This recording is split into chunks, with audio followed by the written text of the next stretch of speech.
We're talking autumn colour today on Pots and Trowels, and that's brought to you with the support of Cobra Garden and King Seeds.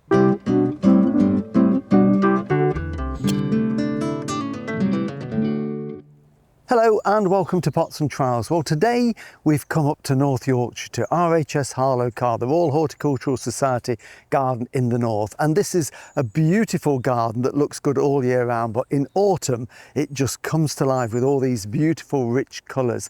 And what we're going to do today is just have a look at a few of the plants that you could grow in your garden that look great all the way through the summer, but come this time of the year they put on a real show. And one of the ones that I find fascinating are the lovely acers, and there's a big collection of them here at Harlow Carr. Some of them are very old, they've been here sort of 50, 60 years, but some are newly planted, and they make great garden plants to either plant in the garden or in containers. But what you've got to bear in mind is they're all sort of edge of woodlandy plants. They don't mind being in the open as long as you choose the right varieties. And this is a really lovely one here. This one is one of the Acer palmatum with a cut leaf, what we call a dissect leaf on these. So these are really dainty, almost like lace. And these come in all different shapes and colours. This is a dwarf one just here, as you can see, got this lovely mound shape. And some of them have green leaves, some of them have yellow leaves, some of them have red leaves, but the colour always intensifies at this time of the year. What they need is a good, rich soil, slightly acid if possible. They don't want to dry out too much in the summer because you need to keep them growing, and they don't want to be in a wind tunnel because that can again scorch the leaves. And some of the paler coloured ones, if they're in direct sunlight, then they can also scorch. But as you can see here, these are in the open and these are growing really well. So that's a sort of lovely one to make a mounded feature. And then there's another lovely one here, and this one is a purple one. This is like this through the year, but again the colour really intensifies at this time of the year. It's got the more sort of traditional shaped leaf here, the 5 lobes that signify that it's the Acer, and this one is Acer palmatum Crimson Prince, and this one would be suitable for a small to medium sized garden, does really well. Another one here, bigger leaf, because they come in so many different shapes, colours and sizes, is this one. I haven't got a name for this one unfortunately, but this is beautiful because it's sort of deep red, orange and yellow all on there as it changes. It's a kaleidoscope of colour, and one of my favourites in the garden, and there are probably hundreds here at Harlow Carr, is this one. And this one has obviously been in this border for quite a long time, and it's got to be a reasonable size, as you can see, quite a big one. You could almost want to go and hide underneath there if you're a child and go and make a den in there. But isn't that absolutely glorious? In the summer it's got a green leaf, but as soon as the nights start to get cooler in the autumn, then it turns this and it almost looks like it's on fire. It's like a bonfire. That is absolutely fascinating.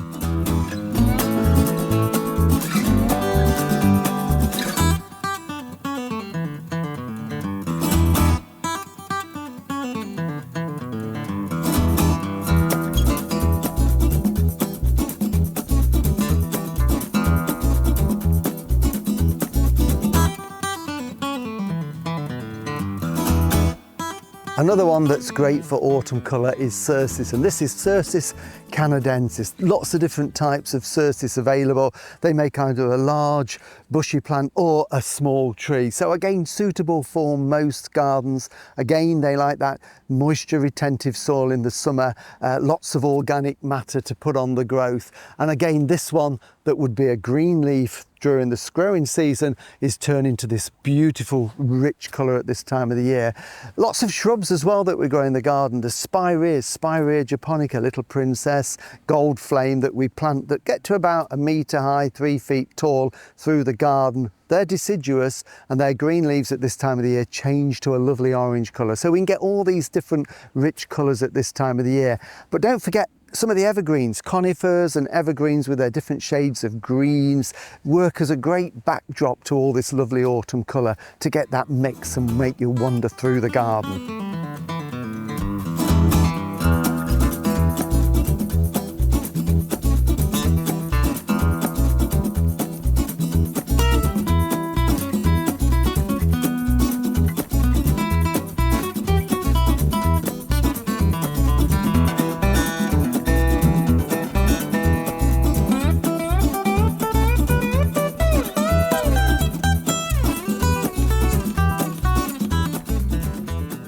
Many grasses also look great at this time of the year, especially those that change colour from green. Lots of miscanthus change colour. The Hacanacloa's got a really sort of foxy red colour, and this one, Imperata, which has got these really red leaves, looks absolutely fantastic. This one is rubra, and you can see why it gets its name. So again, all the way through the autumn, these not only give movement but colour in the garden, and they work really well with all the other colours around it. We've got some iris there that's taken on some autumn tints, and the lovely Michaelmas daisies all had name changes and loads of different types. And this is a great one because it's absolutely full of these flowers, and it's a great one for late pollinators. So on a fine day, even at this time of the year, you'll find bees on that foraging to build up their supplies. So by mixing them all together, you can create this wonderful effect.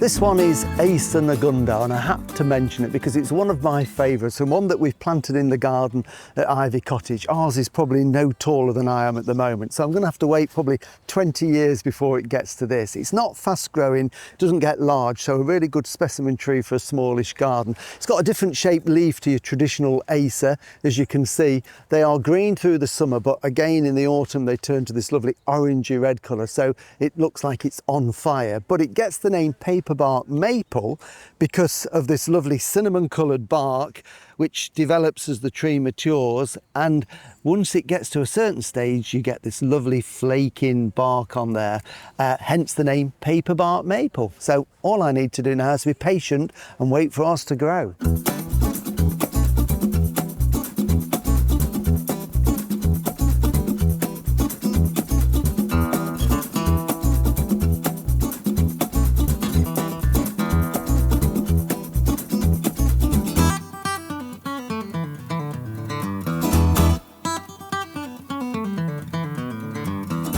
I'm a big fan of dogwoods, especially the ones that we grow for their stem colour in the winter. And people always say, but they're boring in the summer because the leaves are just green. Well, you can get them with variegated leaves as well. But just look at this one, as well as these beautiful orange stems that we're going to get in the winter when the leaves do fall off. As soon as we start to get some cooler weather in the autumn, the green leaves on these turn to these beautiful colours, and most dogwoods do it. Some go yellow, some go red, some go almost a purple colour depending on the variety. So they are really worth planting in the garden, and I just think a few clumps of these dotted through the garden just add colour, especially in the winter when you need it more than anything.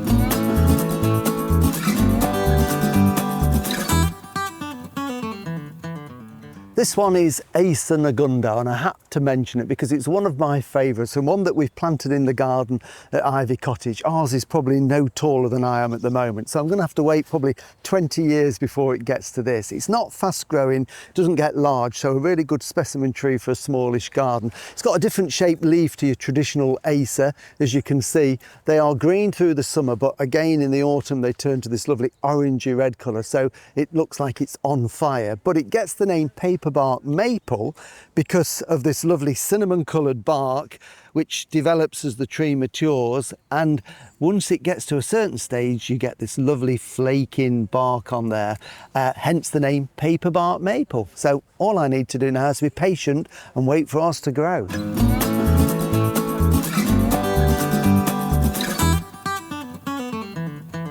And finally, we need to mention berries because, of course, autumn is when they're at their best. Lots of different trees and shrubs have berries on, and one that's particularly good is the sorbus family, the mountain ash. They come in all different colours, whites, yellows, reds, but this is one that I like, and it makes a reasonably sized, small to medium tree for the garden. This one is called Pink Pagoda, and I think they are absolutely fascinating, just like little pearls hanging on the tree.